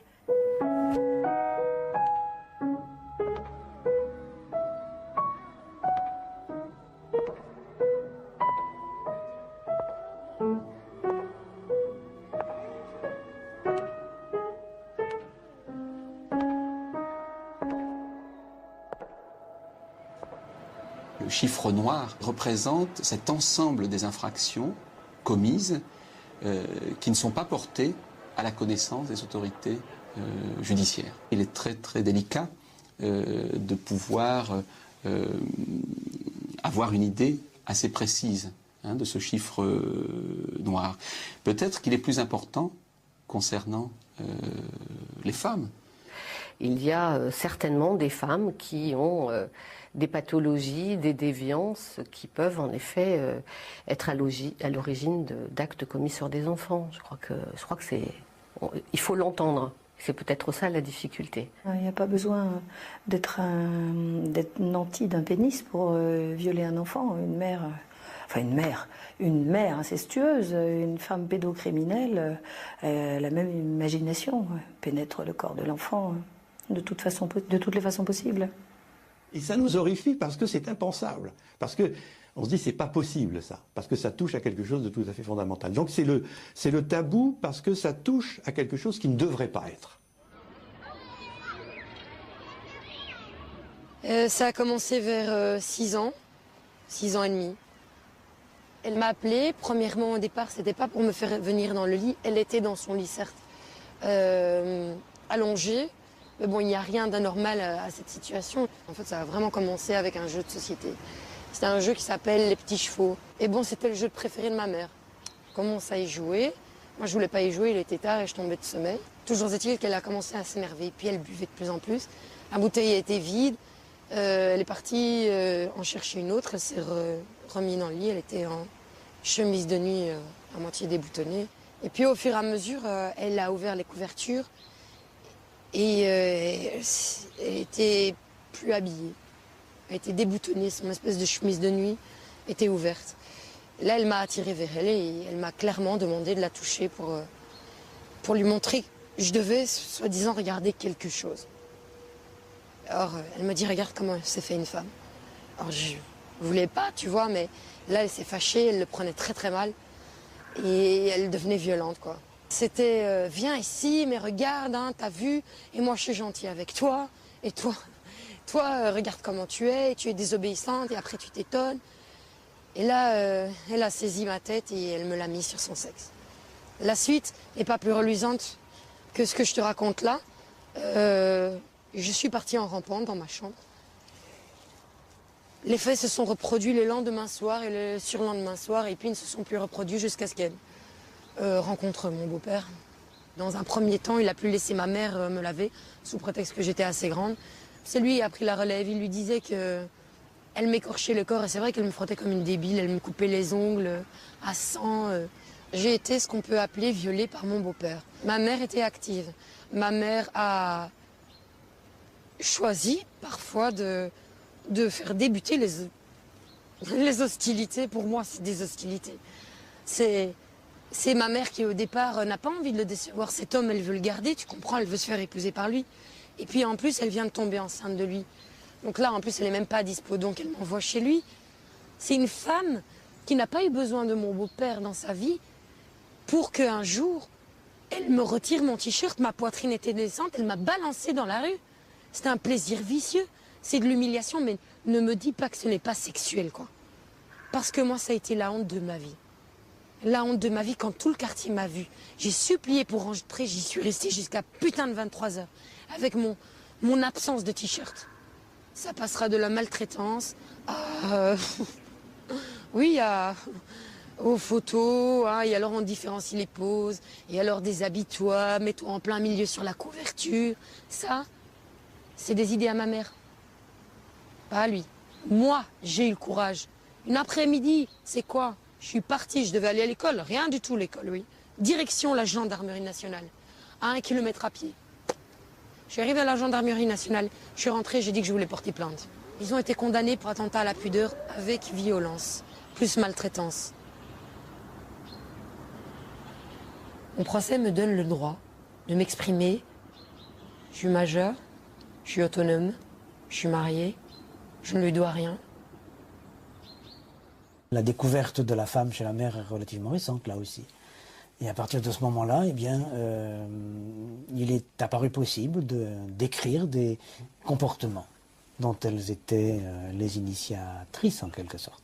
C'est-à-dire qu'on a besoin, en effet, de croire que la mère est quelqu'un de merveilleux, d'intouchable, et de quelqu'un qui peut répondre à tous les besoins dans de bonnes conditions. Il y a une espèce d'idée de l'instinct maternel comme ça qu'on continue à nourrir malgré tout ce qu'on a pu dire par ailleurs, alors qu'on sait très bien qu'en réalité, la mère a tout à apprendre. C'est un grand débat, là. Je crois qu'en effet, la sexualité féminine active est admise peut-être depuis peu de décennies. Hein. On était peut-être considéré comme celle qui comble l'autre, mais qui n'a pas forcément des désirs propres et des besoins propres et une activité propre. On a le même paquet de libido, de désirs, de pulsions. Et la différence, justement, c'est que pour la femme, étant donné sa proximité de l'enfant, ça sort plus facilement, ça s'élabore certainement d'une façon plus directe et plus spontanée. Donc, l'idée qu'elle est passive par rapport à l'enfant ne tient pas debout. Au contraire, elle est très active et c'est pour ça qu'elle est tentée de prendre possession de cet objet, de le pénétrer, de faire des tas de choses, parce que c'est ça sa libido. Les femmes qui attaquent des enfants qui ne sont pas les leurs ont en général choisi les professions qui vont leur permettre de les avoir à leur portée très aisément. Et ça fait voler en éclats toutes les idées reçues sur cette soi-disant passivité sexuelle féminine. L'acte d'agression sexuelle n'est pas forcément purement sexuel, mais n'est plutôt une histoire de violence et on peut dire d'emprise. En tout cas, c'est plus une agression qu'un élément sexuel. Ces mères qui utilisent sexuellement leurs enfants pour se satisfaire, pour exercer un pouvoir sur leur enfant, elles le font pour elles-mêmes. L'enfant n'existe pas, il est transformé en objet. La jouissance ne se base pas sur la sexualité, elle se base sur la cruauté et la destruction de l'autre. Toute agression sexuelle est une forme de rapt. Parce que l'agression sexuelle, c'est celui qui va supposer que l'autre possède un bien qu'il n'a pas. Et donc il va tenter de l'acquérir. Donc c'est forcément une attaque. Et l'attaque peut être plus ou moins porteur de destructivité. Destructivité de l'enfant, destructivité de son psychisme, destructivité de l'environnement. Mais on ne peut pas considérer cela comme un acte d'amour. C'était la dame qui s'occupait de moi, en fait, qui me gardait quand mes parents travaillaient. Alors, à l'époque, c'était dans les années 70, on appelait ça la bonne. En fait, ça a duré de l'âge de 2 à l'âge de 6 ans. De 2 à 6 ans. J'ai toujours eu 4 flashs que j'ai jamais oubliés. Donc ces flashs m'ont perturbé pendant mon enfance et pendant mon adolescence, et ça a continué. Un flash de violence physique, donc de coups, ça je m'en souviens très bien. Un flash où elle utilisait les sous-vêtements de ma mère, par exemple, qu'elle se mettait nue avec moi. Elle n'arrêtait pas de me caresser dans tous les endroits, de mes parties génitales, et de façon extrêmement profonde et de manière violente. Et ça me gênait. Et son regard me gênait quand elle ne cessait de me mettre nue dans l'appartement. J'étais gêné, parce que c'était un regard qui n'était pas un regard affectueux, c'était un regard de désir. De désir où j'ai été effectivement très jeune, plongé dans un désir sexuel. Et c'est ça qui est très perturbant, parce qu'à 2 ans, enfin quand on est enfant, on n'a pas à être plongé dans le désir sexuel d'un adulte. Moi je me disais mais c'est pas normal, elle me fait elle m'explique qu'elle me donne de l'affection, et en même temps elle me touche partout de façon très agressive, elle me tape la tête contre les murs en même temps qu'elle me fait un câlin, puisque le flash que j'avais mon lit qui était juste à côté d'un mur, et je me souviens très bien de ma tête qui tapait contre les murs pendant qu'elle me sautait dessus. Dans le cadre de mon travail de thèse, donc j'ai rencontré 40 femmes qui étaient incarcérées pour des peines criminelles. Et dans ces 40 femmes, 13 l'étaient. Donc elles étaient incarcérées et ont été condamnées pour viol, agression sexuelle en tant qu'auteur et complice. Donc 13 femmes sur 40. Et sur dans l'étude de leur dossier, il n'y a pas au fond un profil type de la femme auteure d'agression sexuelle. Il n'y a pas une typologie type qui met en avant le processus de passage à l'acte. C'est aussi rassurant de penser que c'est chez les autres, que c'est dans des histoires zolaesques un petit peu, de gens qui seraient dans le bas-fond du bas-fond, qui ne nous ressemblent pas. En pratique, c'est évidemment, on retrouve ces faits-là aussi bien chez des dirigeants d'entreprise que chez des ouvriers, que chez des gens effectivement dans des misères sociales ou intellectuelles terribles, mais aussi chez des gens qui nous ressemblent. Souvent, on constate que ce sont des mères qui se sont isolées dans leur rapport à l'enfant et qui, sans s'en apercevoir, pour des raisons quelquefois matérielles, réelles, le fait que le conjoint soit absent, le fait qu'elles aient une certaine solitude affective, concentrent leur libido, leur sexualité autour de cet enfant. Parce que l'enfant est quelqu'un d'extrêmement séduisant. C'est normal au départ qu'il représente un peu tout pour elle, mais s'il n'y a pas le contrepoids d'un homme, de quelqu'un tout au moins qui correspond à leur désir sexuel et d'un environnement un peu porteur, elles vont avoir tendance à focaliser leur sexualité sur lui. Ce que j'ai observé dans mon travail clinique, c'est que certaines situations de mères qui étaient devenues à un moment donné agresseuses sexuelles de leurs enfants, c'était dans des situations d'abandon, de sentiment d'être exploitées, et elles décidaient de se venger sexuellement sur leur enfant. Aussi haut que je puisse remonter, ça a commencé vers 6 ans.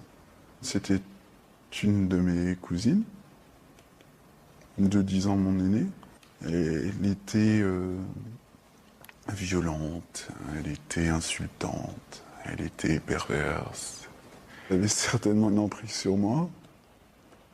Mais la problématique, c'était que la violence était de mise dans cette famille. La caresse, le baiser, le sourire ne transparaissaient jamais, à part ceux qui étaient considérés comme étant vraiment membres du clan. Mais la personne qui m'a violée était elle-même considérée comme marginale et subissait de la violence. Et elle me l'a dit clairement. Ta mère me l'a fait. Et ça a été le truc, je crois, le plus terrible qui soit pour moi. J'étais anéanti, sur l'instant.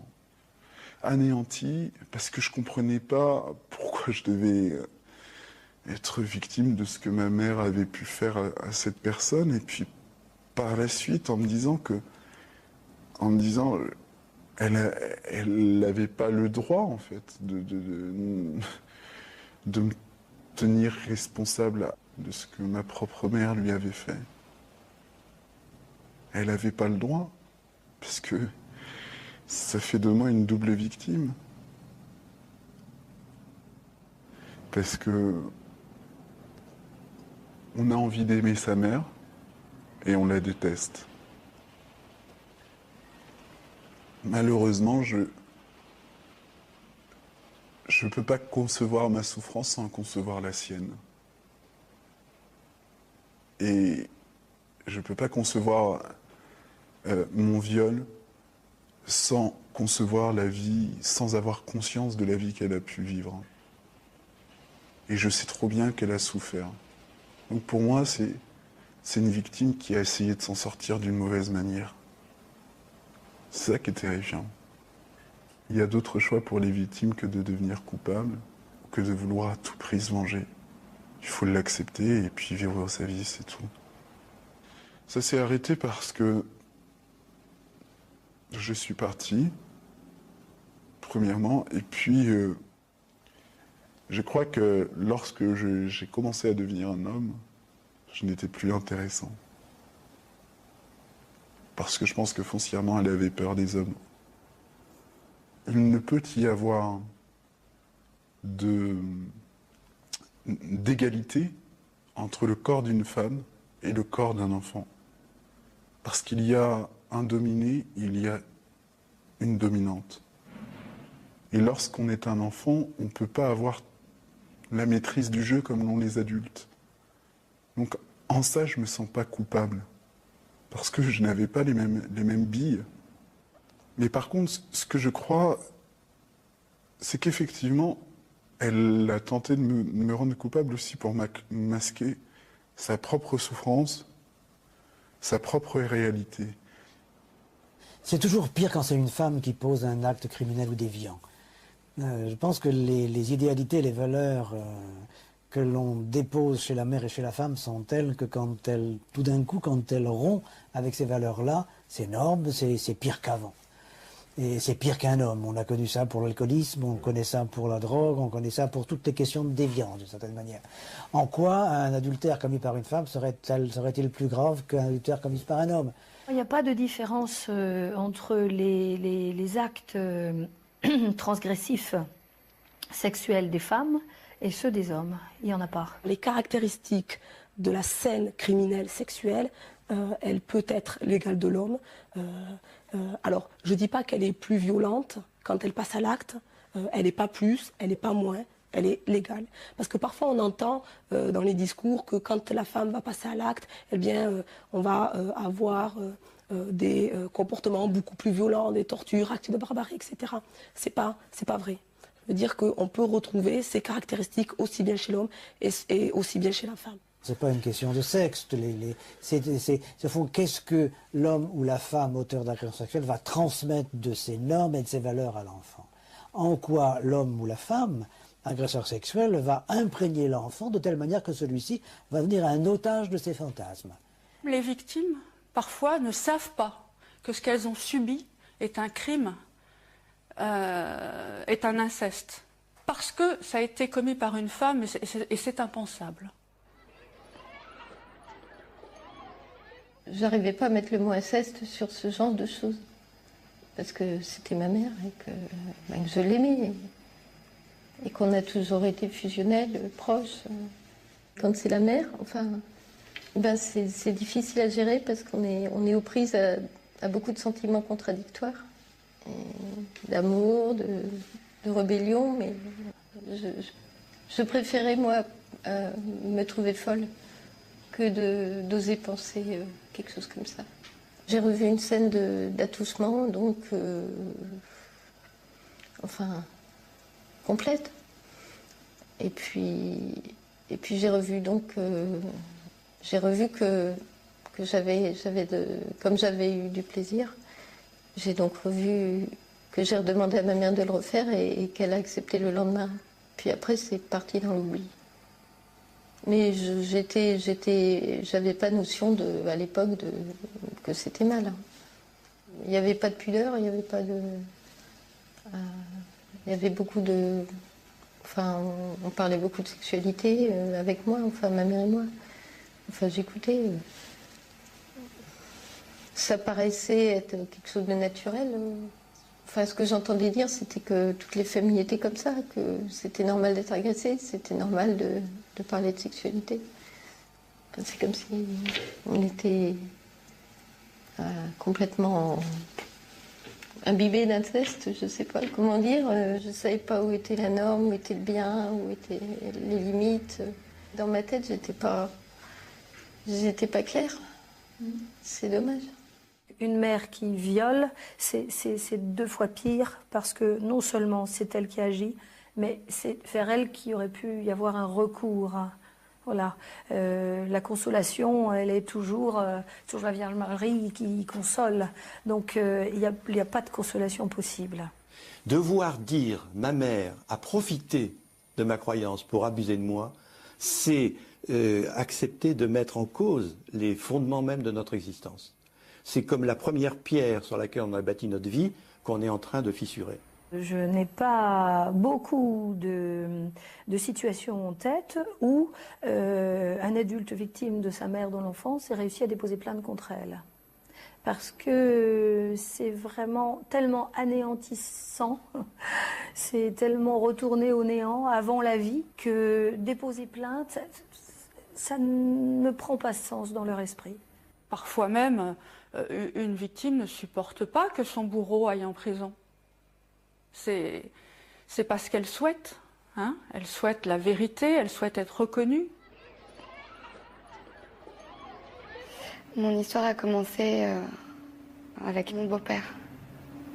J'avais 14 ans, presque 15. Je pensais que ma mère n'était pas au courant, mais elle l'était depuis le début.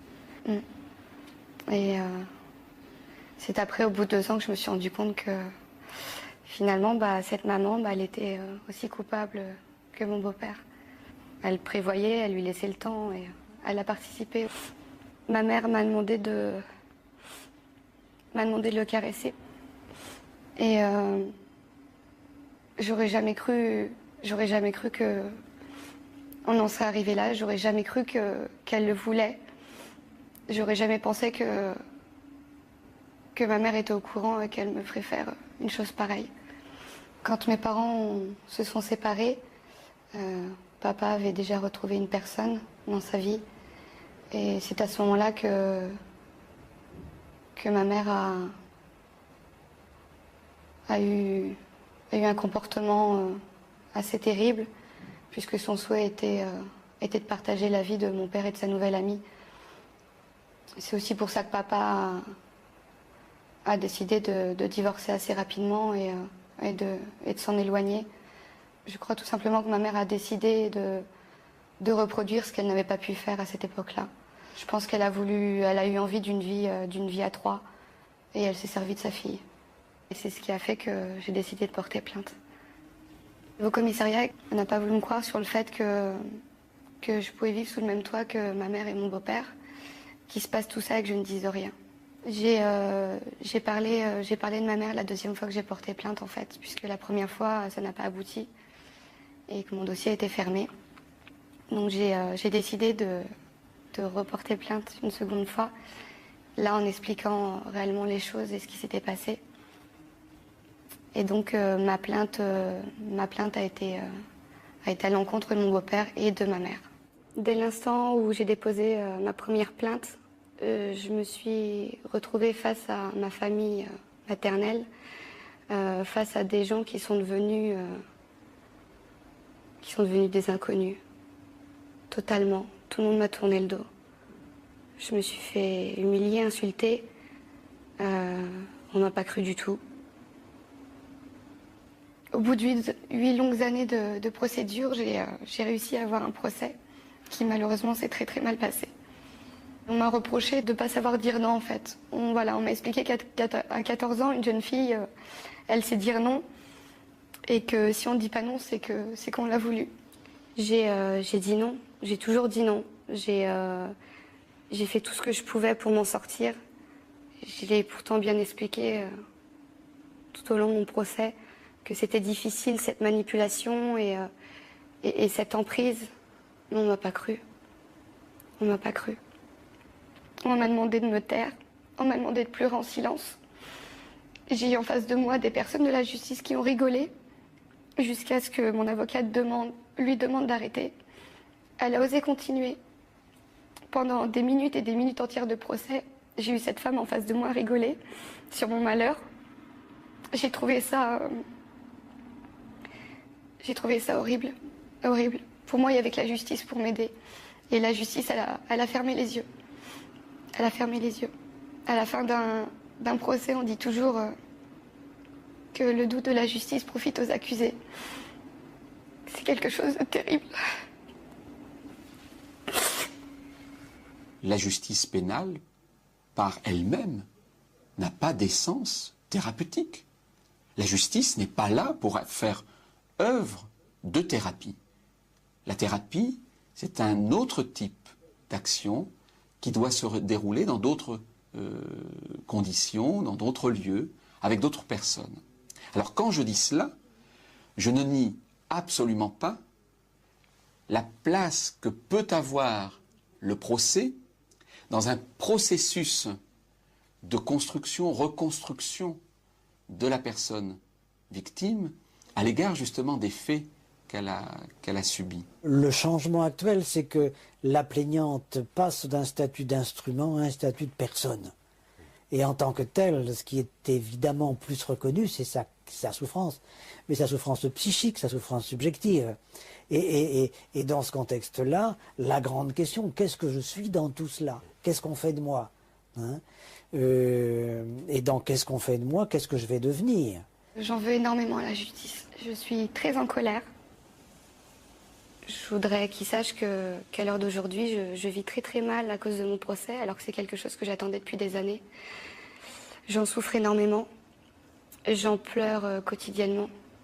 Je suis passée en correctionnel parce que la justice a bientôt de travail et qu'un jugement en cour d'assises, c'est bien plus difficile.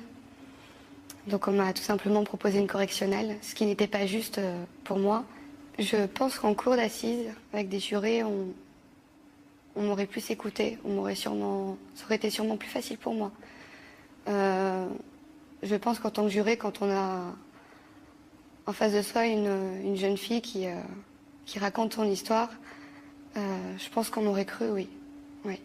Mon combat aurait été beaucoup plus facile si mon beau-père avait été le seul agresseur. C'était bien plus dur pour la justice d'avoir une mère en fait comme agresseur. Ouais. C'est bien plus difficile pour eux parce que je pense que pour la justice et comme pour beaucoup de personnes, une maman elle fait pas ça. Une maman elle fait pas de mal à son enfant. Donc c'est bien plus dur pour eux. À l'heure d'aujourd'hui, j'ai quasiment plus personne, mais j'ai les personnes les plus importantes. J'ai un papa qui, heureusement pour moi, est un vrai papa, qui est là tous les jours auprès de moi, qui souffre encore plus que moi, puisque j'ai un papa qui culpabilise. J'ai un papa et un grand frère qui sont tous les deux dans la même situation. On est une petite famille, voilà, de 3 personnes et on se soutient énormément. Et puis au final, j'ai pas de maman, j'ai un papa, mais j'ai un papa qui vaut toutes les mamans du monde. Lorsque, par une loi du 23 décembre 1980, le viol a pour la première fois été défini légalement, il est certain que l'hypothèse la plus courante qui était dans les têtes des députés, des sénateurs qui ont défini le viol, c'était des actes commis par des hommes et pas par des femmes. Donc je crois que la prise de conscience de cette réalité pourrait aussi conduire à des remaniements législatifs quant aux qualifications à utiliser par les magistrats. Les agressions sexuelles commises par des femmes arrivent souvent dans le cadre de soins habituels du maternage, emmener faire pipi, faire caca, laver, etc. Et donc, ça passe souvent inaperçu parce que les gestes sont pas enregistrés par la personne qui observe comme étant des gestes déplacés. L'enfant le sent. C'est en fait un inceste qui est commis sous couvert de soins donnés à l'enfant. Ça va être des lavements répétés, des introductions anales par des suppositoires, des thermomètres, mais sans qu'il soit nécessaire de commettre ces actes. C'est-à-dire que la mère ou la nourrice prend plaisir à commettre ces actes et les répète et les répète et les répète. S'agissant du nursing abusif ou du maternage abusif, il peut être qualifié de différentes façons. S'il y a un acte de pénétration de nature sexuelle, comme par exemple des lavages abusifs, donc pénétration dans l'anus par un objet, à ce moment-là, c'est un viol. J'ai subi ce que l'on appelle maintenant du nursing abusif ou de l'abus de maternage par ma grand-mère maternelle, devant mon grand-père maternel, ainsi que ma cousine. Nous avons été élevées toutes deux de 3 ans à 7-8 ans par ma grand-mère.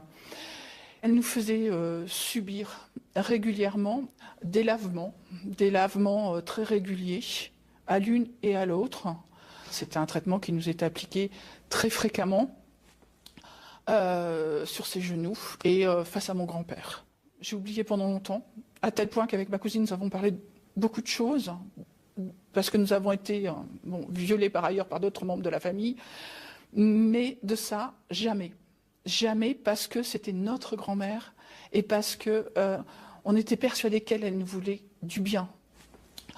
Et puis après, j'en ai discuté, j'ai réfléchi, j'ai dit, mais je n'étais pas malade. Je n'ai jamais eu aucun problème de ma vie. Je ne prends pas de laxatif, je n'ai pas de problème de ce côté-là. Je n'en ai jamais eu. Ma cousine non plus. Donc je pense qu'elle était folle et que dans sa folie, elle nous a administré ça. Et ma mère m'a dit, mais non, elle ne comprenait pas, on ne peut pas lui en vouloir. Eh bien, si, je lui en veux. Je lui en veux. Ma cousine est morte de ce qu'on lui a fait subir quand elle était gamine. Elle est morte il y a quelques années, elle est morte et elle était droguée, alcoolique, et elle est morte seule dans une mare de sang. Et comme dit mon psy, un lavement, on se dit que c'est un traitement, mais on remplace le lavement, c'est un peu dur. C'est un peu dur, c'est un terme qui est cru, Mais on remplace la poire de lavement par un godemiché, on voit. Et on remplace la grand-mère par un homme et on voit ce que ça donne.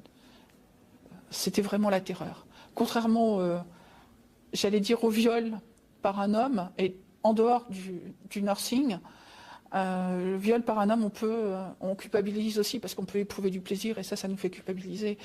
Mais là, c'est différent parce que là, c'est pas du plaisir, c'est l'horreur. C'est l'horreur.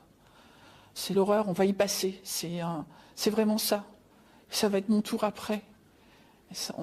On va y passer. Souvent, lorsque j'en parle, je dis la douleur que je ressens, je suis sûre que c'est la douleur d'un grand brûlé. J'ai l'impression que c'est une douleur qui consume. Si on lutte pas, c'est une douleur qui consume et qui brûle et qui détruit. Mais dire que l'on a subi un inceste de la part d'une femme, mais ça, personne ne veut l'entendre. Personne ne veut l'entendre. Une femme, c'est pas fait pour ça. Ça fait pas de mal, une femme. Ça met un enfant au monde, ça accueille, ça recueille, ça berce, c'est doux. Et si j'ai voulu témoigner, c'est pour dire que ça existe, que les femmes, même les saintes femmes, violent. Et qu'elles violent sous n'importe quel prétexte. Et qu'elles violent sous prétexte de soigner, sous prétexte de soins tendres. Et elles violent. Le plus grand ravage au niveau psychologique, c'est peut-être à l'approche de l'adolescence, quand justement la vie sexuelle de l'enfant commence à se construire. Si effectivement on lui crée une sexualité anachronique, j'oserais dire, c'est là où, à mon avis, ça fera le plus de dégâts. Les troubles vont apparaître avec un dégoût ou bien une frigidité partielle sur certaines parties du corps, ou bien des compulsions. Des personnes qui vont se comporter de façon addictive dans la sexualité, avec une errance sexuelle, beaucoup de partenaires. Et puis surtout, comme l'amour et la haine sont indissociablement mêlés dans le rapport au corps, c'est vrai que ça va compliquer toute la vie ensuite, avec une perte de l'estime de soi, avec tellement de symptômes. Ce qu'il en reste aujourd'hui, c'est que j'ai... Bon, alors, effectivement, j'ai quelques difficultés avec l'homme, avec un grand H. Mais les hommes, au moins, c'est plus facile. Mais une femme, je me dis toujours, mais qu'est-ce qu'elle va me faire? Quelle entourloupette elle va me faire? Et elle va encore m'avoir. Elle va encore me sodomiser. Et constamment, je suis obligée de lutter contre ça. J'ai vécu pendant presque 7 ans avec un homme, parce qu'il me rassurait. Et j'ai eu un enfant avec lui. Mais enceinte, j'ai dû reprendre une psychothérapie parce que ça a été horrible. Autant cet enfant, je le voulais, je le voyais né, mais je voulais pas être enceinte. Je voulais pas être enceinte parce que j'avais le sentiment qu'on voyait enceinte ce qu'on m'avait fait subir. Et puis ensuite, je ne voulais pas accoucher parce que j'avais le sentiment que j'allais accoucher de moi. Et je me suis dit, mais surtout, il faut pas que j'accouche de moi. C'est une horreur, je ne peux pas accoucher de moi, je ne peux pas accoucher de ce monstre. Et mon fils, quand il est né, je me suis dit, mon fils est bien, c'est mon fils, ça pourrait être une très belle chose, mais moi, je ne peux pas mettre au monde quelque chose de beau, c'est pas possible. Et puis même, il est tellement beau que je ne peux pas m'en approcher, parce que si je m'en approche, je vais lui faire du mal. Donc j'ai mis beaucoup de distance entre mon bébé et moi. Et c'est son père qui s'en est occupé. Moi, je me suis mise en retrait totalement. C'était difficile. J'avais peur de reproduire. On a un peu trop dit que celui qui est pervers a été perverti. Qui a bu boira, qui a volé un œuf volera un bœuf, et etc., etc. Tout ça, ce sont des formules. Alors, on a repris toutes ces choses-là en parlant en termes plus scientifiques d'identification à l'agresseur. Et par ce biais-là, on a imaginé pendant longtemps, et encore on le fait encore, que celui qui a été l'objet d'agression sexuelle, forcément deviendra un agresseur sexuel. Mais nous n'avons aucune statistique pour le montrer ni pour le prouver. Donc je crois que les agresseurs sexuels aujourd'hui qui cherchent à s'en tirer, que ce soit les femmes ou les hommes, en disant « c'est pas de ma faute, j'ai été violé dans mon enfance », il faut être très méfiant.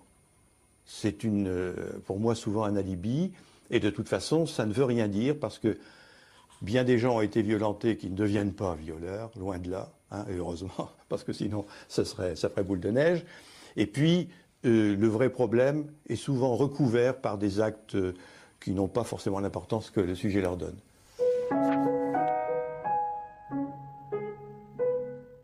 Est-ce que nous sommes disposés à entendre que des garçons puissent être l'objet d'agressions sexuelles et de viols de la part d'une femme et éventuellement de leur mère? Est-ce que nous sommes disposés à entendre ça? C'est pas sûr.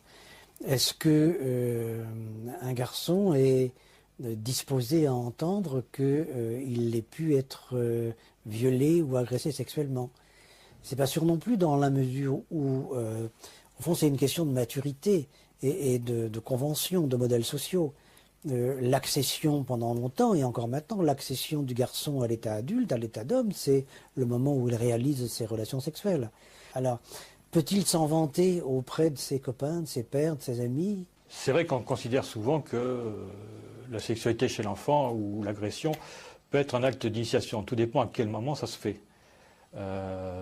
D'une part. Deuxièmement, c'est vrai qu'aussi, le traumatisme, si on parle d'un traumatisme physique, il est plus évident sur un sexe qui est pénétré qu'un sexe qui est pénétrant. L'adolescent initié par une femme adulte et pouvant s'en vanter, c'est effectivement une façon de rationaliser intérieurement et de dénier la souffrance de l'exploitation. C'est beaucoup plus grave, évidemment, parce que l'érection est un réflexe, et le réflexe est là.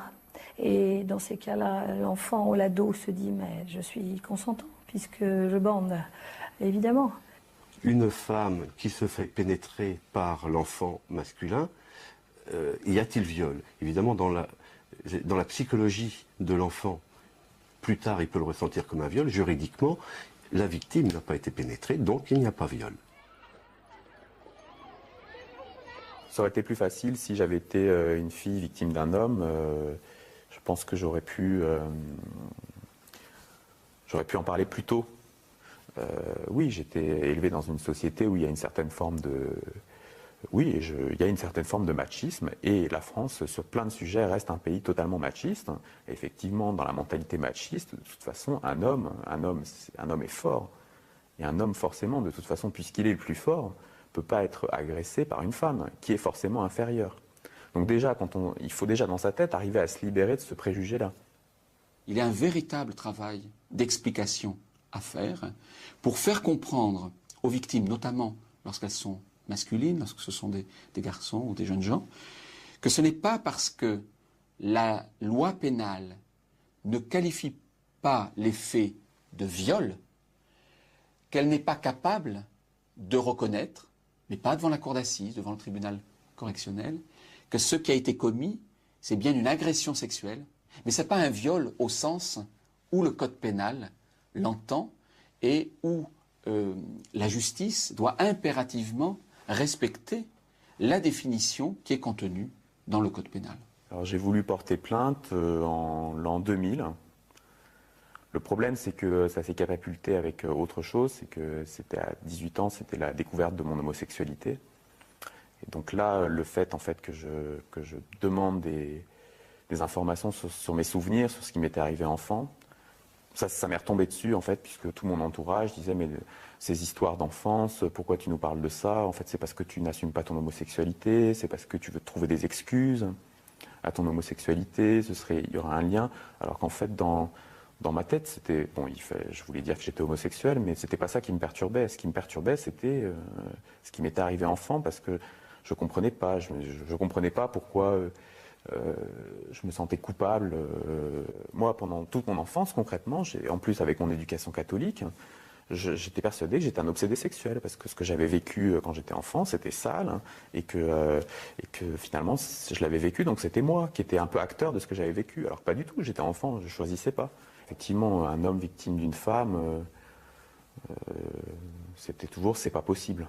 Ça fait mal, mais ce qui fait le plus mal, c'est la deuxième étape après, c'est pas possible. Et là où effectivement, là, on s'effondre. J'ai pas eu envie de me suicider, mais presque. C'est quand on vous dit qu'en fait, c'est vous qui êtes fou. Enfin, on vous dit, vous inventez des histoires, tout est faux, vous dites n'importe quoi. Quand c'est des thérapeutes, là, des gens qui sont censés être spécialistes, qui vous tiennent ce discours, là, c'est une troisième souffrance. Je suis allé consulter à partir de l'âge de 18 ans, et en fait, dès que je prononçais le mot « je suis homosexuel », c'était la seule chose qui les intéressait. Donc du coup, finalement, moi je leur disais « je viens vous voir parce que je suis perturbé par des souvenirs que j'ai et de choses que j'ai vécues qui ne me paraissent pas normales quand j'étais enfant ». Et ils insistaient que sur l'homosexualité, voire d'autres allaient encore plus loin, disaient de toute façon homosexualité, pédophilie, c'est la même chose, ou d'autres aussi expliquaient, à travers leurs questions, essayaient d'éventuellement savoir si, en tant que personne abusée sexuellement enfant, étant en plus homosexuel, j'allais pas reproduire. C'est assez intéressant. En France, il y a un problème particulier, je crois, par rapport à la psychanalyse, concernant la réalité. Et on dirait que la réalité n'est pas analysable. Ben, elle l'est, il faut abandonner cette tarte à la crème, elle est analysable, il y a des faits dont on peut parler dans un travail de thérapie et qui aident ces personnes à se sentir mieux et à vivre différemment leur parentalité ultérieure, quoi. Ce n'est pas parce qu'on va effectivement évoquer la réalité de ce phénomène, femme auteure d'agression sexuelle, qu'on va stigmatiser la femme. Je crois qu'aujourd'hui, ça me paraît fondamental de dire qu'il y a cette problématique-là, il faut en tenir compte. D'abord parce que ça nous aide à comprendre le phénomène de la criminalité en général, et puis ça nous aide à comprendre le phénomène de la criminalité des femmes.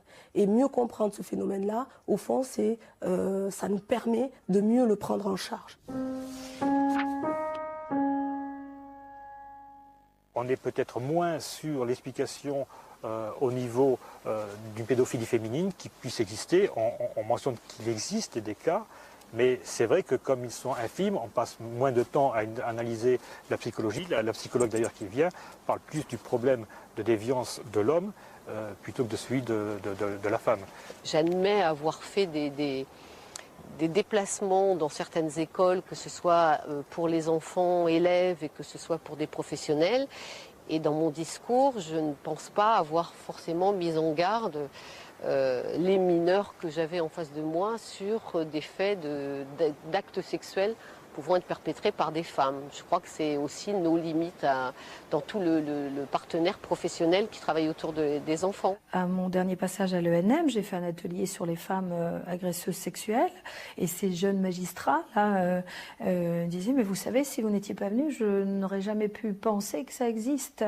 Or, elles sont dans les statistiques de l'administration pénitentiaire, mais il y a un aveuglement. Quand on est juge d'instruction, et qu'on prend connaissance d'agressions sexuelles commises par des femmes, par des mères, il faut